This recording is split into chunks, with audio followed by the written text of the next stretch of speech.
Hi guys, Assalamualaikum and welcome again sa Summer TV. So magbibigay tayo ngayon ng reaction video tungkol dun sa nawalan ng 350,000 sa kanyang passbook sa BDO. Okay, so ayan si Kuya. So according sa balita, so nawalan si Kuya ng 350,000 sa kanyang passbook account or passbook savings account. So ano ba yung mga dapat natin tandaan para makaiwas tayo sa ganito? So kung naka-passbook ka kasi guys is unang-una pag kukuha tayo ng savings account sa BDO, so meron tayong dalawang option guys. So meron tayong tinatawag na passbook account which is pwede natin lagyan ng ATM or kahit walang ATM, nakadepende yun sa atin. Kung gusto natin passbook, pwede rin guys. So, meron siyang initial deposit na 5,000, okay? So, kung gusto natin guys, kumuha ng savings, like ATM card, so pwede rin. So, pwede tayo kumuha ng savings account without passbook, okay? Or pwede tayo kumuha ng savings account with passbook and ATM card. Okay, so, nakadepende yun sa atin. So, itong kay Kuya guys is ang in-open niya is yung passbook lang, wala siyang ATM card, which is ayan, hawak-hawak niya guys. Okay, so ayan yung passbook niya. Okay, so naka-detail guys yung lahat ng transactions dito sa passbook. Bawat transaction is nakikita natin dito. Okay, so wala siyang ATM card, so naka-passbook siya guys. Okay, so ayan. So ngayon, i-differentiate natin yung pagkakaiba ng passbook at saka ATM card.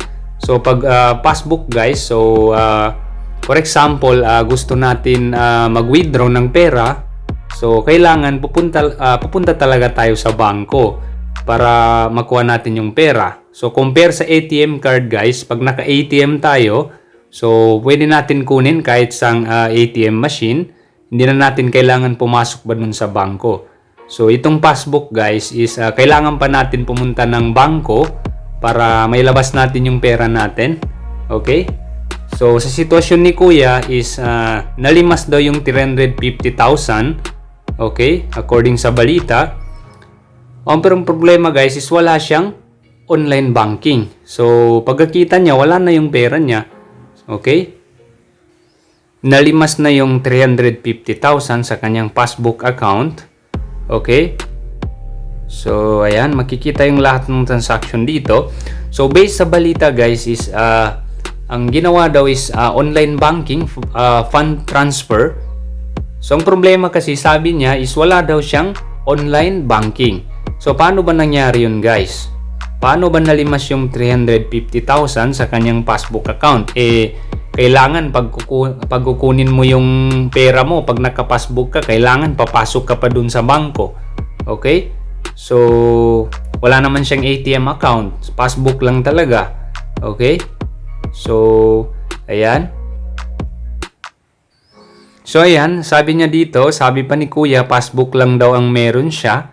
Kaya nakapagtataka kung paano naging successful ang online banking at naubos ang laman. Okay? So, 350,000 ang laman ng bank account niya. Tapos, ilang taon niya daw yun pinag-ipunan. Sa isang iglap, naubos kagad or naubos lahat. Okay? So, yun. Based sa kay Kuya is wala daw siyang online banking. So, naka-passbook lang. So, paano ba nangyayari yun? Paano ba? Parang imposible kasi na magkakaroon ng fund transfer. Pag sinabi natin fund transfer guys is yung ita-transfer natin yung pera natin sa ibang account. Okay? So, ang problema kasi wala siyang online banking. Siguro pumunta siya dun sa bangko, sa BDO. So, yun yung nakita ng BDO na merong fund transfer na nangyari. Pero ang problema kasi sabi ni Kuya is wala siyang online banking. So, it is impossible na magkakaroon ng fund transfer na walang online banking. Okay? So, yan yung pagkakaiba guys. So, kaya imposible talaga. So, kailangan talaga, for me, ang may suggest ko lang talaga dito is paimbestigahan niya sa Bangko Sentral, di kaya humingi siya ng tulong sa mga kinaukulan na may imbestigahan yung kanyang case. Okay? So, bawal naman tayong manisi ng ibang tao. Pero ang problema kasi is, parang yung nangyari kasi dito is, parang may something na dapat na ma-explain ng BDO kay Kuya kung paano nalimas yung kanyang 350,000. Okay? So, kailangan makapagbigay talaga ng magandang sagot yung BDO sa nangyari dito sa pera ni Kuya. Okay? So, yun lang yung ma-suggest ko sana kung mapanood man ito ni Kuya, sana paimbestigahan niya sa mga kinauukulan para malaman niya kung paano nalimas yung kanyang 350,000 kasi parang imposible talaga na magkakaroon ng fund transfer na wala naman siyang online banking, hindi siya nakaregister. Okay? Kasi kung may online banking is kailangan talaga ng one-time PIN. So, bago ka makapag-transfer ng pera, so kailangan natin ilagay yung 6-digit na one-time PIN or yung OTP. Okay? So, kayo na bahala humusga guys kung sino ba talaga yung may kinalaman sa pagkawalan ng pera ni Kuya. Okay?